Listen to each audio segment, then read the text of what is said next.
Welcome, everyone. What do you do in the Navy? Hey, my microphone is working. Welcome. As I said walking in, this is going to be the best panel discussion of the day. And it will be because of our panelists and even more because of you. So the great thing about this panel, from my perspective as moderator, is that we don't have 5 people. We have a small group, and we can go more in depth, and we can get you into the discussion much faster. And by the way, I want to start out by thanking McKinsey, which is the sponsor of this session. And normally what happens is someone comes up and introduces the moderator. So I think I'll have to introduce myself. I'm Pat McGinnis. I am currently a professor of practice at the Trachtenberg School of Public Policy and Public Administration at George Washington University. And I, for a long time, was the CEO of the Council for Excellence in Government. That's how I got involved with this conference, working with Tim Clark to create the first one and then many throughout this series. Full disclosure, I've also been an advisor since I left the council in the White House on the leadership programs for the cabinet, Senate-confirmed appointees, and the White House staff.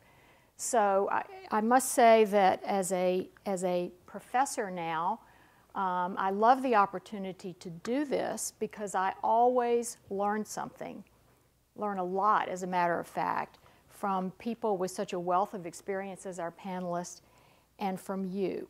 So we want this to be interactive, so as I'm doing, lean forward, be thinking about your questions or what you would like to add to the discussion. I'm going to share just a few thoughts about this topic before we get started, introduce our panelists, and then throw them a couple of questions, and we will take it from there. Feel free to jump in anytime you would like. In my experience, having worked in government and around government for quite a long time, success in government requires excellence in 3 dimensions. And let me go back just a second. How many of you were here this morning when Secretary Donovan spoke? Great. I think that in many ways, what he said this morning is perfect for he's almost our 3rd panelist, so just remember, what he said. But one of the things he said was that in order to be successful, you have to define first what success looks like. Sort of painting that picture of where we want to be allows you to focus, set priorities, and sort of chart the path to get there. The 3 dimensions that I think are important, and this is the big picture, are 1, the policy dimension, which happens in the executive branch, and it also involves the Congress in many cases. The policy branch at this point, with Congress in such gridlock, is not moving at the pace that you would like or the American people would like. But it is important that the policy is clear in purpose, that it's based on evidence of what works, and it addresses problems not just from the top, but from the public's perspective. The second dimension is the management dimension, the management and implementation of policies and programs with very clear goals, very clear actions and accountability, and then the ability to measure how you're doing in terms of getting across that finish line of success. The third dimension, which I think is in many ways the foundation of success, both in getting the policy right and managing effectively to achieve important results, is the communications dimension. And I wish we had a better word than communications, because I think that what it brings to mind is a lot less than what I'm talking about, and that is very interactive communications, both internally inside an organization, to get input, to build support, build ownership, actually create policies and implement management effectively, and communication externally with partners, with stakeholders, with other levels of government, whoever needs to be involved in that path to success, and also communications with the public, both as the customers and the owners of government. So the management dimension, and that's why this conference is so important, that's why this panel is so important, that's why these two leaders are so important, often tends to get the least attention, certainly from policymakers and also from the media, but it is so critical. Without effective management, without achieving success on a number of goals that are really about getting things done, then we're not going to see progress, we're not going to see impact, and it's also incredibly important to the public's confidence and trust in government and its capability to work in their interest. And as you all know, there must be a disconnect, and I think it's a communications disconnect to a large extent. We are experiencing historic low points in terms of confidence and trust in government. So all of you are seeing your leadership tested by the challenges around us with declining budgets, occasionally low employee morale. We just got the results of the employee viewpoint survey, so we're able to dig in and look at that and look at, sort of get under the covers and see what's improved and what needs improvement. There also, we know that there are many examples of innovation and success. One of the big challenges that we're facing is how to share those stories, how to share the lessons, the successes, and bring some of them to scale. So let me introduce our very distinguished panelists, each of whom has tremendous experience, particularly in the management dimension of government performance. Ned Holland, to my immediate right and your left, is the Assistant Secretary for Management in the Department of Health and Human Services. His responsibilities include human resources, information technology, diversity management, facilities management, internal business consulting, and his division also operates a fee-for-service center that provides financial management, administrative operations, strategic acquisitions, and occupational health support, not only within HHS, but to customers across the federal government. Before coming to the department, Ned held several leadership posts in the private sector. His experience is largely rooted in the private sector, and we're going to talk about that. He was Senior Vice President of Human Resources and Communications for Embark, which is the 4th largest telecommunications exchange carrier in the U.S., and a Vice President at Sprint. He has also been active in community and economic development organizations. He chaired the Truman Medical Center in Kansas City, chair also of the Kansas City Area Hospital Association. You have his full bio. You can read all of the other amazing accomplishments of Mr. Holland. Bob Work is the Undersecretary of the Navy. He serves as the Deputy and Principal Assistant to the Secretary, and his responsibility is for the day-to-day management of the Department of the Navy. His 27-year career in the Marine Corps has led to this point in his leadership. He had a wide range of command, leadership, and management positions. He commanded an artillery battalion. He was the base commander at Camp Fuji, and his last assignment was military assistant and senior aide to Navy Secretary Richard Danzig during the Clinton administration. After retiring from the Marine Corps, Bob joined the Center for Strategic and Budgetary Assessments, where he focused on defense strategy and programs, Department of Defense Transportation and Maritime Affairs. He was also at George Washington University as an adjunct professor, and has had the opportunity in that realm of think tanks and academia to do some writing and serious thinking about defense and the issues that he's now responsible for. So I had a chance to chat just a few minutes before we started, and I asked if we could focus on some examples of raising performance levels measurably, seeing improvement in the experience within the Navy and HHS, and drawing on your experiences before that as well. And I heard some great ones, so I'd like to start off with Bob to talk a little bit about the business side of the Navy and what you've been able to accomplish. Well, good morning, everybody. Just let me give you a little bit of scene setting for the Department of the Navy. If you think of it, it's a global corporation, has 284 ships, has about 4,000 aircraft, has 80 bases and stations across the continental United States in foreign U.S. territories and in foreign countries.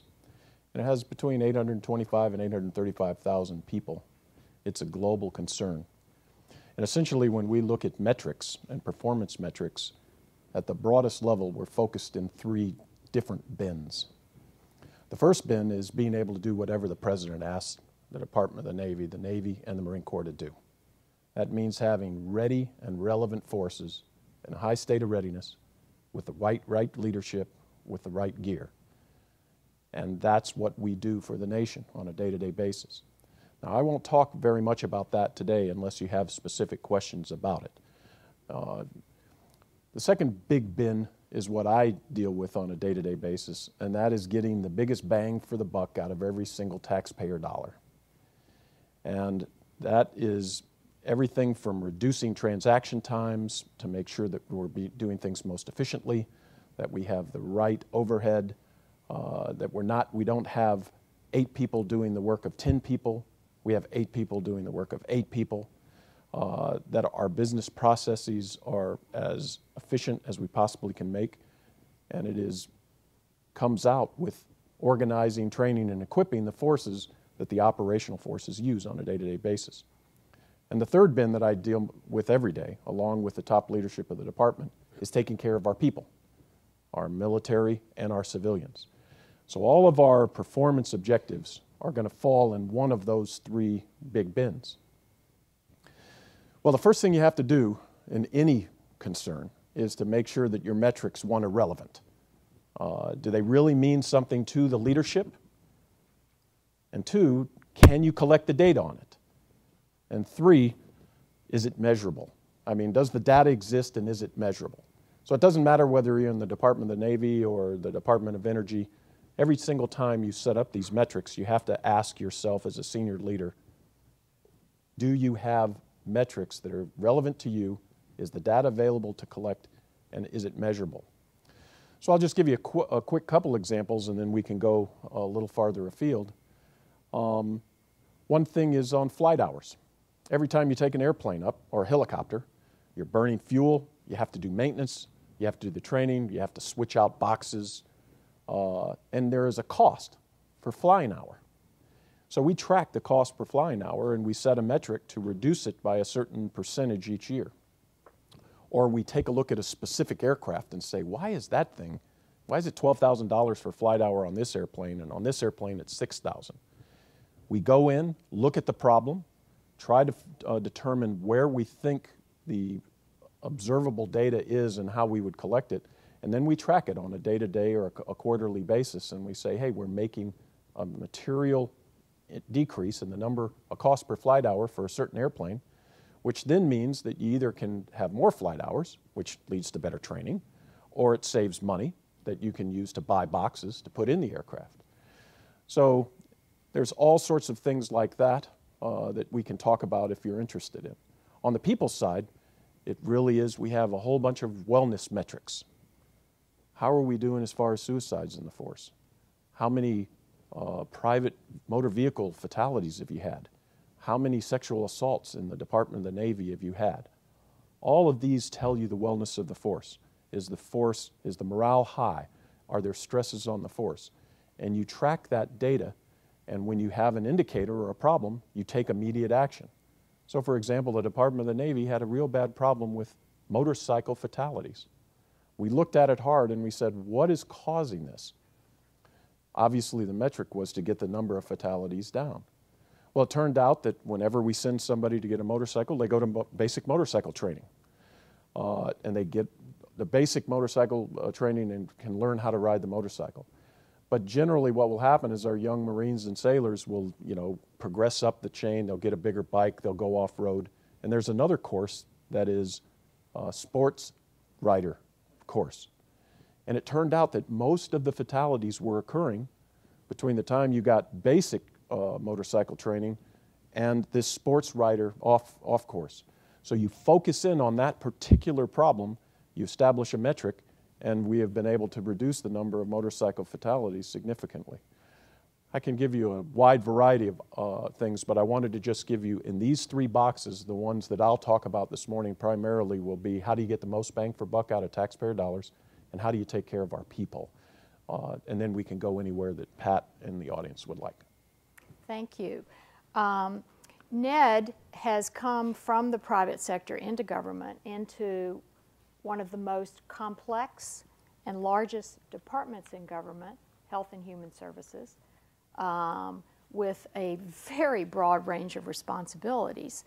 And so talk to us a little bit about, what success looks like for you, how you decide, what priorities to focus on, and then how you use goals and measures to get the best possible results.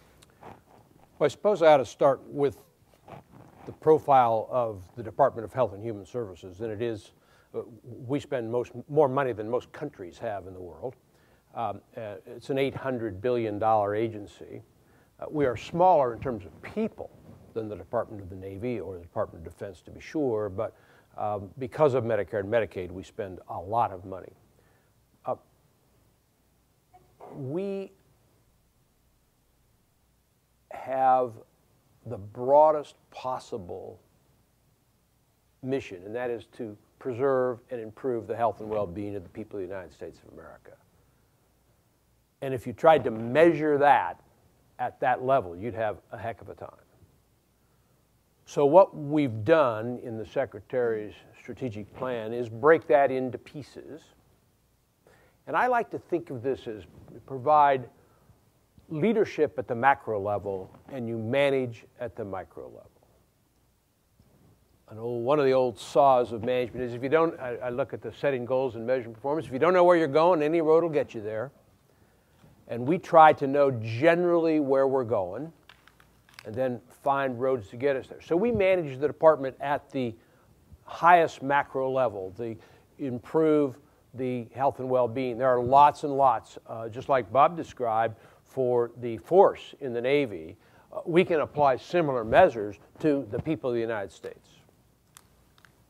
But in addition, we have 10 operating divisions that do a variety of different things, from mental health to workforce development to disease surveillance to the National Institute of Health, which is the premier scientific organization, I think, in the world. I spent all day yesterday there. I try not to get off into what I learned when I was there, but we do a wide variety of things. But the focus in all cases is the health and well-being of the people of the United States, and incidentally to enhance our scientific knowledge in pursuit of that overall agenda. So what we've done over the last several years is taking the macro goals, we've then applied lower level goals for each department, for each division within the department, and then within each office. And I take it down to my own level. I am, as Pat said, responsible for information technology. The CIO reports to me. HR, the CHICO, reports to me. The real estate and security, the head of those functions, reports to me. The EEO, the head of EEO, reports to me. So I have a pretty broad portfolio. By the way, how do I measure success? Pretty easy. Secretary says it quite succinctly. She said to me, Ned, everybody else around here gets to think big thoughts. Your job is to keep the trains running on time. So when the trains are running on time, I figured I got my job done. By the way, it won't be done in the near future. As Pat observes, I come from the private sector. I worked 43 years in the private sector, and 27 months and 28 days ago, I joined you. I am not a private sector guy who looked upon the government as some sort of charity case to be helped out when I got here. That is not right. It's a conceit of some people I know. The government does some things very well. I'll give you an example. One of our objectives at CMS, which is what runs Medicare and Medicaid, one of our big divisions and where most of the money goes, one of our objectives is to reduce fraud and abuse and our error rate. And we're part of the Vice President's effort to reduce error rates across government. Everybody's in the business of reducing error rates. Well, last year we collected $4 billion in fraud payments. But let me just tell you, lest you think that we in government are a bunch of idiots, the private sector error rate in the same industry is 20%. I know because I was there. I bought a lot of health care. I know what it takes. I know how hard it is. And I used to use CMS and the Department of Health and Human Services as my measure for whether I was successful buying health care for 250,000 people. So the notion that we do it badly here really isn't fair. Now, no dollar of waste or fraud is acceptable. No single dollar of waste or fraud is acceptable. But for us to suggest that we're way worse than the rest of the world is just wrong. So we've set up those kind of measures in each of our divisions. And then in my own shop, I have 5 deputy assistant secretaries who report to me. And here's where I actually did apply some of my private sector experience. One of the things I've been surprised at is that we don't tend to focus on management and administration. By the way, my title is actually Assistant Secretary for Administration. I try to make the point to my colleagues that they manage the business. I provide them administrative support. It's an important distinction, at least in my mind. But so my deputy assistant secretaries have each metrics, and I have them come in every quarter, and we do what I call an operations review. Now, where I came from, we did operations review every month. And we had a very specific objective, which was to increase our earnings, right? No question about it. It's real easy in the private sector to figure out whether you've been successful or not. But we measured it monthly. And we created an environment in which my colleagues, Pat and Bob and I and others, sat around the table and we challenged each other. I had to report. The first 4 lines on the monthly operations review were mine. So I started every month. And if we were going up, that's good news. If we were going down, it was bad news, and everybody knew it, and I'd explain why. And then each of my colleagues did the same thing. I will tell you that is something that I don't see enough of around the city. I hear too many people say, oh, I don't want to get anybody in trouble, or I don't want to throw you under the bus, a term I'd never heard, by the way. Apparently we don't have buses in Kansas City. I don't know. But I think we have to get accustomed to the notion that we are all accountable to each other, and we hold ourselves to what our plans are. And the things I did affected the things all of my colleagues. There were 11 of us in what we called the senior leadership team, the SLT. Even we had our acronyms. And we challenged each other. And if I wasn't performing in a way that supported my colleague who ran the wholesale business unit, he told me. He told me personally, and he also told me in that session. So that is something that I've imposed since I've been here, and which I find productive. It's a direct relationship to my previous career. And I think we could do more of it. And I think, not sure, but I think my 5 colleagues who are the deputy assistant secretaries have become accustomed to being challenged by each other. And you know what?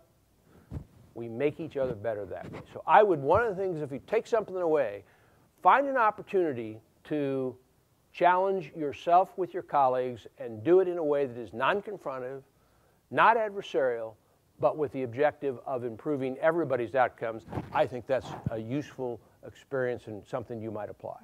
That's actually one of the key concepts in one of my favorite books, Good to Great, but it also plays out very nicely. those of you who were here this morning heard Sean Donovan talk about HUD-STAT, and I think the first program of that kind was actually the New York City Police Department. It was called ComStat. And the whole idea, which I know is being spread across the federal government, is just what you're talking about. You know, looking at important trends together. The chief of police would bring all the precinct heads and all of the staff reports into the same room, and they would look on a big map and look at crime patterns, et cetera, and work together to figure out, you know, if your precinct is not doing as well, or we're seeing some increases in crime, you know, it's not just, okay, what are you going to do about it? It's a collective problem, because there are a lot of connections among these different precincts, and actually, as you probably know, the crime rate in New York City went down dramatically as a result of this kind of focus and mutual accountability. And I would say that when you do this, one of the things you have to embrace is the realization that things aren't always going well. If you think things are always going well, you're living in some other world than I have experienced in 40 some odd years. We used to call it headwinds and tailwinds, so that each of us, each of the senior leaders had to say, okay, here's my measures, and here's what I've done, and here's what I'm facing. Here's the headwinds. Things aren't going so hot. And here are the tailwinds. Here's things that are helping me. So I've created that inside the Division of Administration in the Department of Health and Human Services. I ask each of them what's going well and what's going badly. And if they tell me nothing's going badly, I say, well, go back and try again, because that just can't be true. We're not that good. And it's not bad to admit that you've got challenges. Yeah, I think learning from failure is obviously it's a very positive thing, but it's sometimes, and maybe this is a little different from the private sector, challenge it though. It's a little bit harder in the public sector because you've got so much scrutiny, you know, and the tendency by many overseers when you see a failure to, instead of really getting to the bottom of it and, you know, focusing on how to get a better outcome, it's just reining in, tightening the reins, you know, tightening the process, more hoops to go through to make sure that mistakes aren't made. Bob, can you talk a little bit about learning from failure and taking risk? Well, there's an old saying in the military that you often hear that, hey, this officer learns from his mistakes. He's a very experienced officer. And I echo exactly what Ned said. In an organization like this, or like the Department of the Navy, where you're literally hundreds of contracts, or you're doing hundreds of different processes each day, as Ned said, mistakes are being made. So the performance metrics that you really pick on, and you try to have an early warning network, and that's one of the things that we try to do very hard in the Department of the Navy. We have what are called budget submitting officers, and essentially, there's 20 of them in the Department of the Navy. And every single one of these officers, you know, you decentralize the budget, you have specific metrics in each of their areas, and you have early warning metrics to say, whoops, something's going bad, or something's going good. Then you have a business transformation council where you bring all of the budget submitting officers together and you say, okay, why is this trend occurring? What do we know about this trend? How can we arrest it, or how can we improve performance? And by bringing all of the BSOs together, you get a lot of cross-learning. You have people who learn from the mistakes of other BSOs, and you become actually a learning organization.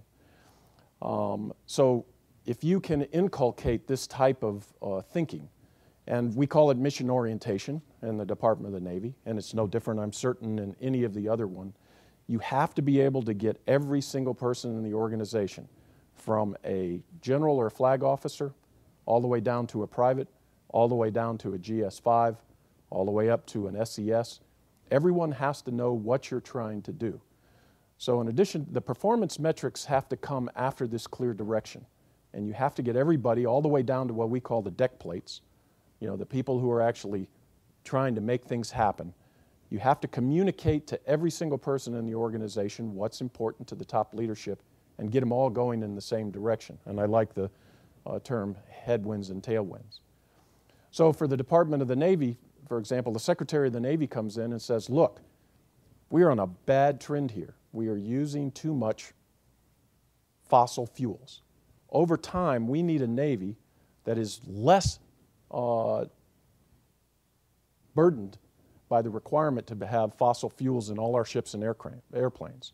So what we're going to do is start to shift to renewable energy. And we're going to start trying to make energy savings an important goal of the department. So then you set performance goals. By 2020, we want to have 50% of all of our fuel to come from alternate sources. We want 50% of our bases to be what we call net zero bases. What that means is that a base is contributing to the local energy grid as much as it's taking away. So you set the goal, or you set the objective, we need to reduce the amount of energy consumption on a department-wide basis. Then you set these goals, these performance goals, and then you have performance metrics that track and say, you're on your way. You got to be careful. Sometimes we goon it up. So for example, we wanted to become more efficient. And in a budget organization, you say, okay, the way we're going to manage this is we're going to track the number of barrels per fuel that we're going to save over a period of time. Because if we become more energy efficient, we're going to save all of these barrels of fuel. Well, as it turned out, we hit that metric, but the cost per barrel went up. So although we were planning on taking that money and taking the savings, so even though we became more efficient, it didn't translate into something that that we could use. It didn't translate into some type of an asset that we would be able to use. So you really have to be careful on the metrics, and you have to admit, oops, we messed that one up. That's not the right metric that we need to have. We need to try to reduce the overall amount of money that we're spending on energy, and becoming energy efficient is part of that. So clear direction, making sure everyone in the organization understands that direction. Promulgating the goals and the objectives, having measurable, relevant, and easily watching early warning indicators, as well as the indicators that are important to you, and being willing to change them and tell the people that you made a mistake. And we're going to start tracking this, and this is why. And pretty soon you'll have an organization that is both learning and is actually helping each other achieve the overall goals of the department. Mm-hmm. I'd like to spend just a minute on something you suggested, Pat, and I expect you expected me to do this. Pat described the notion that, well, it's really different in the public sector, Ned, and we've got all this oversight, and you got Congress, and you got all these people. I'd like to disabuse us of that. I hear all the time, you don't understand, Ned, it's the government. Well, excuse me. You don't understand. It's a big, complex human organization. If you want to look at oversight, work for a regulated public utility, investor-owned, that responds to FERC, FTC, FDC, SEC, oh, and by the way, 17 states and all their regulatory bodies, and an internal auditor, and an intrusive board of directors, and a few shareholder activists, on and on. Oh, and by the way, if we did something, the Kansas City Star knew it in about 37 seconds because some employee sent it to them. Now, it's not the Washington Post, it's only the Kansas City Star, so maybe I don't care as much about being above the fold on the front page. But my point is, and I'll stop all the analogies, my point is that we probably ought to get over that. It's different. You cannot run government like a business. Their objectives are different. But you can run government in a business-like fashion. The kinds of things that Bob described are a business-like fashion. And if we let ourselves off the hook because we say, oh, well, gosh, we got all this oversight, and we got problems, Congress is deadlocked, and we can't, that's begging the question. We can do the things that Bob's talking about, and frankly, we can do them every bit as well as it's done in the private sector. That's really my message. But we shouldn't begin by apologizing, well, this is harder. because it's really, frankly, in my experience thus far, as I say, a little over 27, almost 28 months, it isn't that much harder. It isn't that much different. And there's lots of places to go to school on the kinds of things Bob's talking about. I'd have two quick caveats, and I totally agree with what Ned is saying. But we have 535 members of our board of directors, and the amount of time that we spend responding to questions from Congress, everywhere from, hey, what about my constituent? All the way up to, why are you making the choices you're making work? Why is the secretary doing this? It's totally wrong. That is definitely, I don't know if on the private sector, if it is as, maybe it is, but the Congress being involved in our business is a little bit different. And the second thing is we do year-to-year budgets, and we make 5-year plans, so you're constantly having to modify. I actually think, pulling on what Ned is saying, that it makes us a more agile and better organization, because we respond to changes in our top line, which impact all the way through. We have to do it. It's part of our, as the federal government, I can't imagine anybody doing this better. So I think we're very agile. We understand that we have to modify our plans every year depending on the resources that the American people say they want to spend. It does make it more challenging, but in the end, you have a very high-performance organization. If you can build your organization to manage that change and be able to accommodate it, it's very, very, very powerful. Yeah, it's and Bob's clearly right. Let me be clear. No organization in its right mind would have a board of directors with more than 500 people in it. And I think probably the biggest board I ever served was maybe 50, which was way too many, too. I will tell you, though, you'd be real surprised how many members of Congress called us wanting to know what we were doing in their district. So it's not the same. My point in trying to bust the myth that it's so different is that there are analogies. And we each have, each sector has its own interest groups, its own stakeholders, as we like to call them around here, and all in, it's very similar experience. If most of you went out and took a job at General Electric, you'd find the same kinds of things on a day-to-day basis. Yeah, I think the what is what's different. But the how, there are a lot, I mean, I'm persuaded by Ned and his examples. I think there are a lot of differences and a lot of things that can be transferred. I know that you all have your own experience, your own challenges. Can I ask you for either to sort of pose a problem and have our panelists give you some insights, or ask a question about setting goals, measuring performance, raising the level of performance? And we do have microphones. If you raise your hand, a microphone will come to you. Okay? 1 and then 2. Hi, thank you. Could you introduce yourself first? Marie Musella with MITRE. So I heard the metric around measuring wellness in the Department of Navy, as well as part of the mission of HHS. So it appears to me that there is some data that probably should be shared and not just with the Navy, but with other agencies that are measuring wellness of a population that could better inform HHS. And it may be a way of streamlining, but I'm just wondering, is that type of data shared? Is it something that should be considered? The data is shared increasingly. I, the secretary, my colleague, the chief technology officer, Todd Park, who some of you may have seen or heard. If you've seen him, you'll know who he was because he's unforgettable. But he and I spent a lot of time in this. We sit on a treasure trove of healthcare data at the Department of Health and Human Services, and we are into liberating it, our terms. Which we want to make it available to entrepreneurs who will use it to come up with solutions that we haven't even thought about. We're not there yet, but it is among our direct objectives. Things ranging from the incidence of smoking in the society and how many kids start smoking before they're 18, which is, by the way, one of the key determinants of whether you'll be smoking when you're at 48, is whether you started before you were 18. And all of the results that we have, think of this, we're the health insurance for 100 million Americans. And we have all their costs and all our outcomes, and that's a level of data that we are beginning, and we're issuing regulations on how to do it. We're going to make available so others can use it. And you're exactly right, we need to do more of that.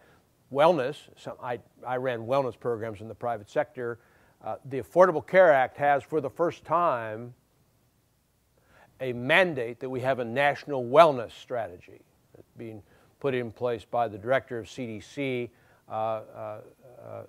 and the head of the Office of the Secretary for Health. There's an assistant secretary for health, who's my colleague Howard Co, and my colleague at CDC in Atlanta, Tom Frieden. They are responsible for developing and promoting a national wellness strategy. You will hear more.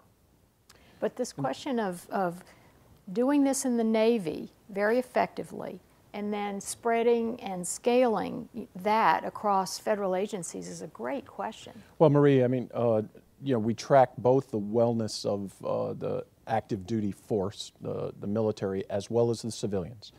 Now, we have a simple metric. I mean, in public service, people can vote with their feet. If they're working in an organization that either they feel that it's not being run efficiently or is not congruent with the mission of that department, they can change departments, or they can get out of the government, or they can leave military service. So one of the things we track, of course, is retention and what is happening. And that's a key indicator for us that people are happy. Inside the Department of the Navy, there's a slew of things that we track. I've mentioned some of them. Number of private motor vehicle accidents, fatalities, number of off-duty recreational fatalities, number of sexual assaults, number of spouse assaults, number of people who are injured on the workday. All of these things are telling us, where's the stress in the force happening? Are we asking too much of the force? Is it popping out in different ways? On the civilian side, and I got to tell you, I say this every single time I ever get in front of any type of opportunity to speak about the civilian workforce in the department, in all of the departments, but particularly in the Department of Defense. As Ned said, everyone says, oh, you're going into government, I hope you can help them. It's total nonsense. You know, and the idea that government civilians are overpaid and underworked, that's total nonsense too. We could not do our business without the 203,000 civilians in our department. And they're staying as late every night, not asking for overtime. They are true patriots and true professionals. And so we track the civilian wellness program, which is across the government. And I'm happy to say the Department of the Navy has the highest indicator of wellness in the civilian force. We track that. We also track this satisfaction within the workforce to make sure that we are valuing our civilian workforce, and we're doing everything we can to make them feel like they're a valued member of the team. So tracking wellness in both the active duty side and on the civilian side is something we should be doing across the government and can easily be transferred to any private organization, in my view, in the United States. Mm-hmm. This is a great example of the ability to raise performance levels without a lot of effort, taking what you've already done. We had another question. I think the second question is right here. Just introduce yourself and fire away. Hi, I'm Jeff Myers with REI Systems. One of my questions for you, Mr. Holland, is you've described this quarterly review process. And some facets of that are public. Full disclosure, REI helped develop the IT dashboard that shares with the public the kind of on-time or on-cost status of IT projects. But I'm curious kind of where you would draw the line towards making any other facets of your quarterly review process public. Thinking on the one side there's the benefit, maybe some of your colleagues, such as Mr. Work, would learn more about them more easily and find out what works. But on the other side, that might kind of stifle some of the discussion and the forthright conversations you have internally. So for either or both of you, where's the right place to draw the line?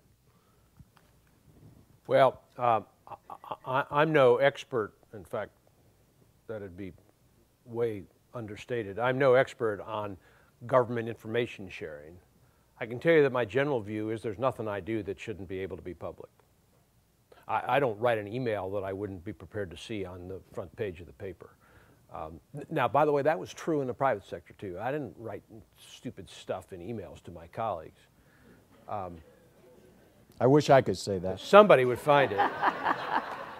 Maybe I was burned early and got over it.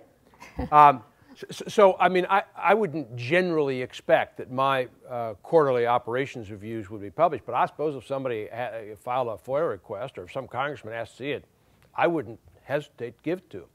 I don't think there's anything. I mean, my CIO has responsibilities, and how much care who knows what he's got.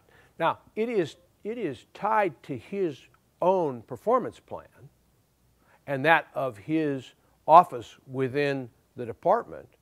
But while I know you can protect personnel stuff, how the office of the Chief Information Officer functions, I'm not sure there's any reason for that to be confidential. Now, most people would be bored to death.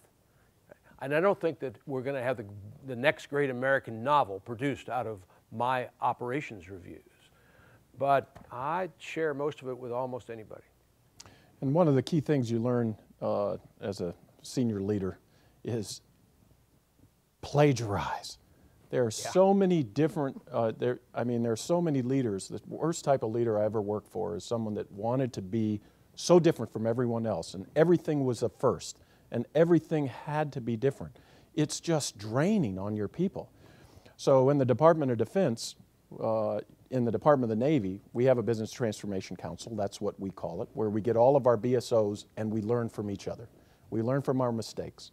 Then we have, at the Department of Defense level, a Defense Business Systems kind of management board in which all of the different undersecretaries get together and we share. And if the Air Force is doing something that is better than the way we're doing it, we will implement it. And people who are who just refuse to do that will fail, in my view, no matter whether they're in government or private life. And if any of the data, with the exception of operational data, obviously, and anything like contractual, the only thing that we wouldn't share with anyone on what we're doing would be contractual things like that would be business sensitive or proprietary. You can't share that. But I agree with Ned. There is nothing on the business side that if somebody wanted to come in and say, hey, how are you doing it? We'd be more than happy to throw it open to review and criticism. And if we get a better way of doing it, we'll implement it. After all, plagiarism is the sincerest form of flattery. Let me just throw in that Shelley Metzenbaum is going to be here as the keynote speaker at the end. And I know from working with Shelley that one of her goals is to figure out how she and her colleagues and her team can be helpful in spreading success. And, you know, I'm sure one opportunity is the new performance portal that's been created with far fewer resources, I know, than were envisioned in the beginning. But be sure and listen to Shelley and ask her some questions about this, because this really could make a big difference in terms of doing more with less across government. Okay, so let's go there. We've got a lot of hands up. We'll try to get to everybody. Janice Stout, FBI. Wondered if you have any experience or guidance. Our situation is that our executive management sets arbitrary goals that without any consideration as to can that IT software be deployed in that time frame, can the people produce that type of work, and then the people are constantly being beat up because they're not meeting the goal or a deadline was missed.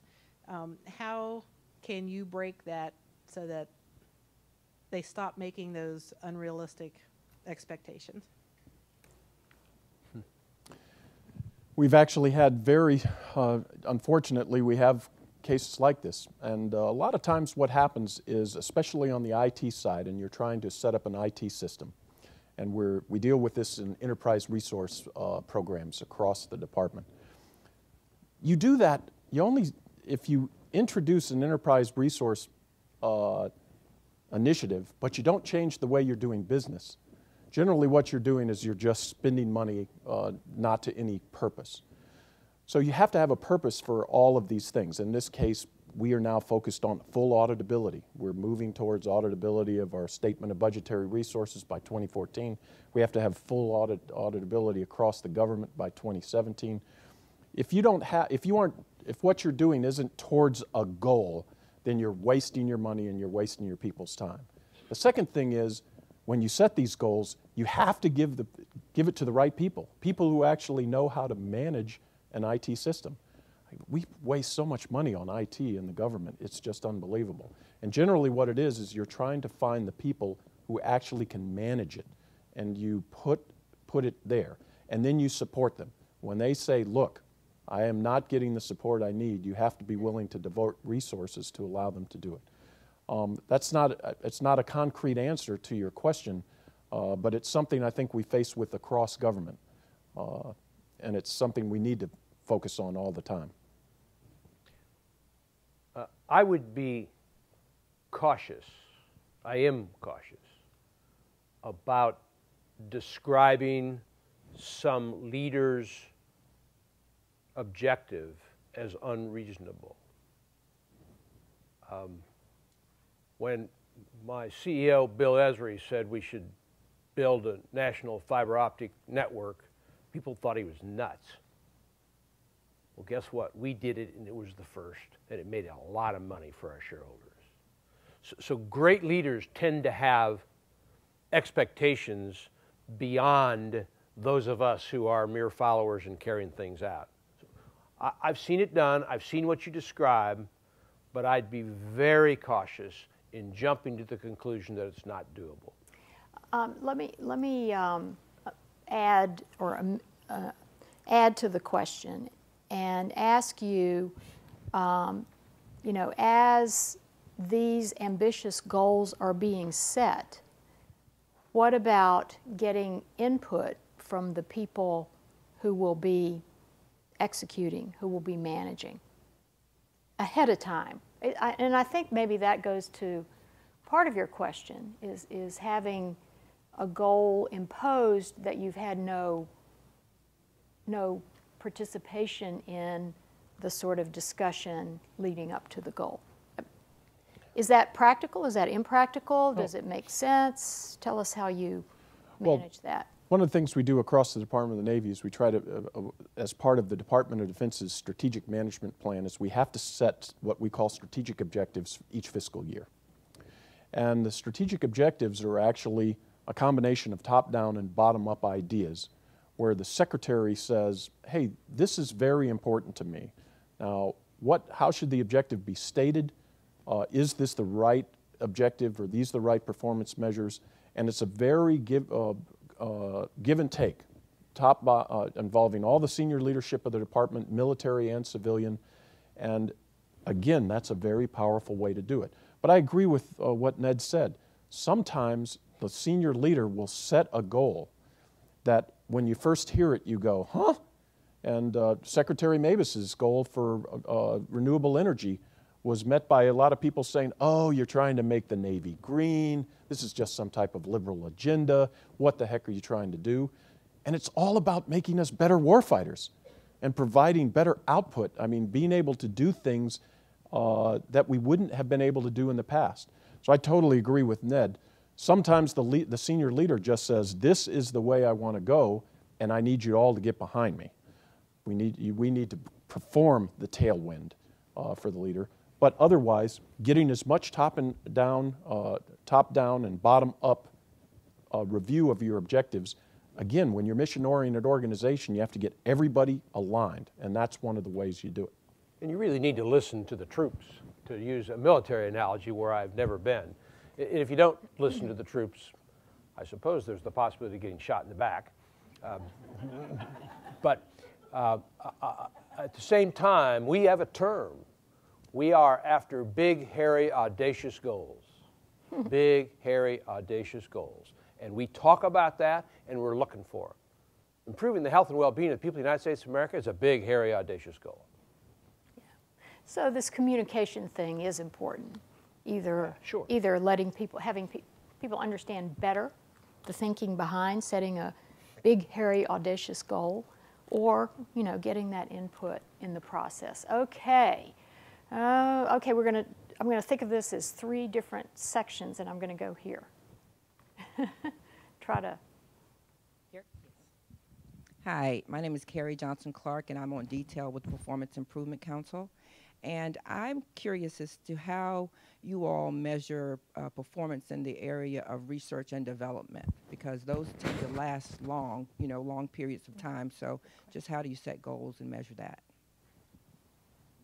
NIA, perfect.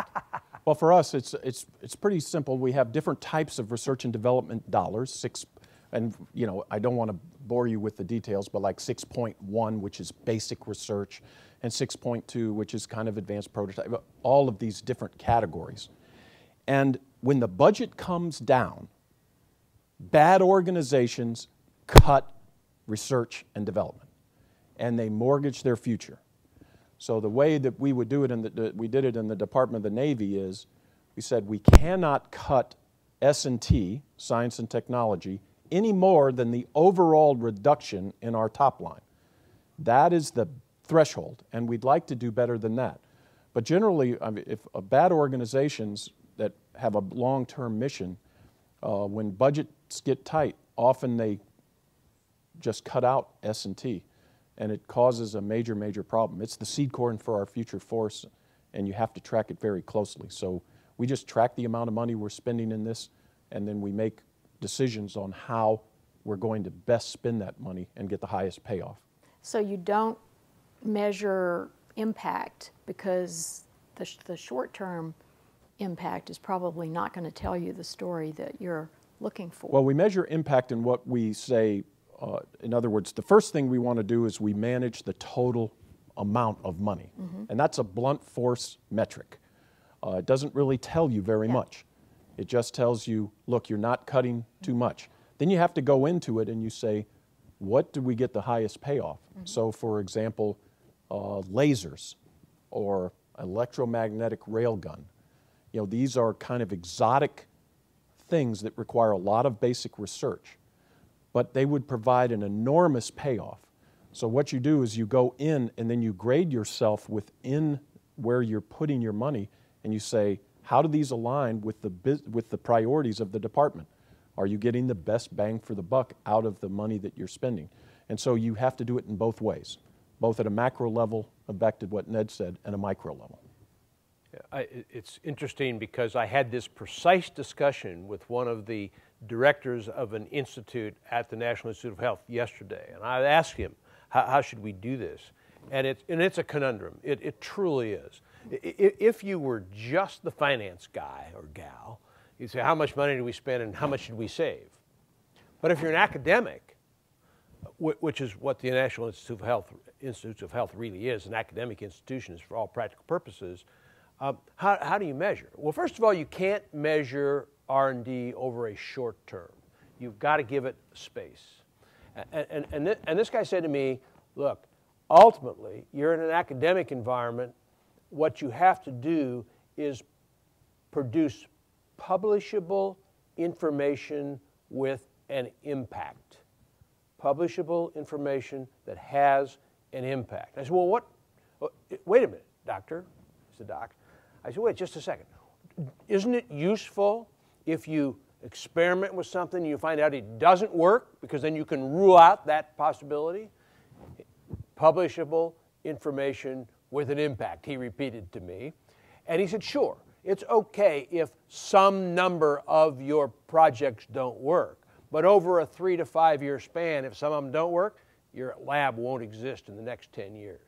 So it is a real conundrum. It's a worthy of a topic. It's a worthy topic for a conversation as long as this whole program can be. But I think the message is you got to know what your output needs to be to satisfy the objective, publishable information with an impact, and you've got to find the right period of time over which to measure it. It's not 2 weeks in the case of R&D. Mm-hmm. Rigorous evaluation, I mean, the model for that is really in healthcare research. So there are measures, but they're long-term measures. And there are certain measures that you get a big payoff regardless of what you're doing. So if you're putting money into autonomy, for example, which can be utilized in unmanned systems across the force, you know you're going to get a payoff for that even if there's failures. Over time, you're going to make advances. But you have to align your S&T goals with your organizations so that over time you're making material improvements to what you're trying to do as a force. Okay, middle section, right here. Hi, I'm Linda Hill, and I work for USAID. My question is similar to that one in the fact that obviously we work overseas. My question is dealing with how to measure performances such that are more of the squishy type. Let me give you an example. We spend $100,000 on election, making sure the election of another country goes well, and obviously, how do you measure whether that's a success or not? I mean, besides the fact that nobody got blown up or something. But, I mean, the squishy type of performance factors, and that things that are the longer-term goals, such like research, how is it, because our budget is handled year by year. So if Congress doesn't see where that money's going, they're going to say, well, why should I give you more money? You haven't shown us how effective what we've given you has been. I can't help but ask, what do you spend making our elections come out right?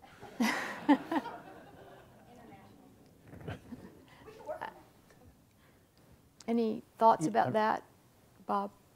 I think I'll stay out of the election business for this morning. Yeah. Yeah, well, let's leave aside elections. Yeah. There are soft objectives in everybody's plan. I've been working on performance management plans the last week or two. I have now participated in the creation since 1992 of 6 different performance management plans. And by the way, you'd be astonished at how similar they all are. I did 4 of them at 3 separate Fortune 500 companies. That would indicate to you that at least one of them didn't work very well. And we try to find objectives that we can quantify and measure, but you're going to have some that you can't. It's just the way life is. My answer to that, I don't know about elections, and I'm with Bob. I'm going to stay out of elections. But my answer to that is that what is important is not the checkbox on the chart on the PMAP form. What's important is the conversation. My reports, when we get to the end of the year, know what I'm going to say about them because I've already said it to them. And it is my experience that any place I've ever been, any client I ever represented, and I should tell you at base I'm a labor lawyer. That's my background deep back in history. So I advise people on this kind of stuff. Any place I've ever been, supervisors, managers hated to have those conversations. And I don't particularly want people around who like to have those tough conversations, but I don't want anybody around who won't. So again, if a message, the message is for yourself and for your managers, get them to be accustomed to having those conversations. You can have a conversation about the squishy, your term, objectives, but if you wait till the end of the year to have that conversation, it'll be lost in the mists of history. I guess the way I'd say it is, there are some things that you want to do that you have to say, look, I may not be able to measure, and that doesn't mean they're not worth doing. So for the Department of the Navy, it is a matter of faith that when you spend all this money to buy ships, you want to have forward presence. You want to have those ships out. And we explain that by saying, by having those ships out, we believe we have made it more stable in the region, that we can react faster, and there are certain things. But if somebody came up and said, well, how many times did the ship, if you had there, how many times did it prevent something bad from happening? I don't know. How many times did a lighthouse keep a ship from going ashore? That doesn't mean that it's not valuable. So to you, on the election side, the way I would say it is, It is in the interest of the United States to spread democracy around the world. Democracy is based upon fair and elections that can be, that can withstand scrutiny and that the people accept. So the fact that you're doing this is saying, are we measuring towards that goal? You might not be able to measure it exactly, but there are certain things that you want to do that you just don't have a good measure for, and that doesn't mean they're not valuable. Yeah, and I think in this, if that's a high priority goal in the development construct, you could probably gather a group of people with the right experience to be able to come up with some pretty good measures that might not be the the definitive metric, but that could tell you a lot about trends and fairness and turnout and violence or absence of violence or whatever. So it is 12:30. What I'd like to do is to ask our panelists if they can quickly come up with just a few, maybe 3, do's and don'ts for managers across the federal government in terms of raising performance in a tangible, measurable way over the next year. Set clear goals. Make sure that everyone in the organization knows what those goals are. Set clear performance objectives that support those goals and hold people accountable. Make sure that the people who are accountable have the authority and the support to make sure that those happen. Lead your people. Like I said, the civilians in the U.S. government are among the best America has to offer. They're looking for good leadership. Say what you mean what you say, treat them like you would like people to treat yourself. And the last thing is, have fun. How many people you walk around who are, oh man, today sucks. I mean, I just don't want to be around them. Make your organization say, hey, let's have fun doing what we're doing. So if you tell them what you want, you hold people accountable, you lead them, you respect them, and you have fun doing it, you will succeed anywhere in this government and anywhere in life, in my view. Great. I like Bob's list. Let me add a couple of maybe what are footnotes rather than to the list. Honesty and candor are critical. In all big human organizations, again, I'm not talking about the government, I'm talking about big human organizations, there's way too much Kool-Aid mixing and drinking. It is poison. Make sure people understand and know when there are shortcomings and know when there are challenges. Then don't let the processes overcome the substance. Don't let those damn forms be more important than the conversation. Frankly, if I have a choice, I ignore the forms and I have the conversation. And finally, I would simply say, and this really is redundant to what Bob's saying, treat your people with respect. I love to go out and wander around the floor and talk to people. And I had a boss, a CEO of a Fortune 500 company I worked for him. He'd go out and wander around the floors of our office building, and he'd go into somebody's cube and he'd sit down and he says, what do you know that I ought to know? And then he'd do some damn thing that I had to figure out how to clean up. I said, David, you can't do that. He said, oh, I just did. And people loved him. They just loved him. And why? Because he was out talking to them, making them feel important, caring about what they did. To this day, he's one of the people in my life from whom I learned the most. You can learn. The guy's name is David Stanley. You won't know who he is or any idea. He's retired now in Montana. But he taught me that you go out and treat the folks that way, and guess what? They go more than an extra mile for you. What a great way to end a great conversation. Please join me in thanking Ned Holland and Bob Work. And thanks to all of you.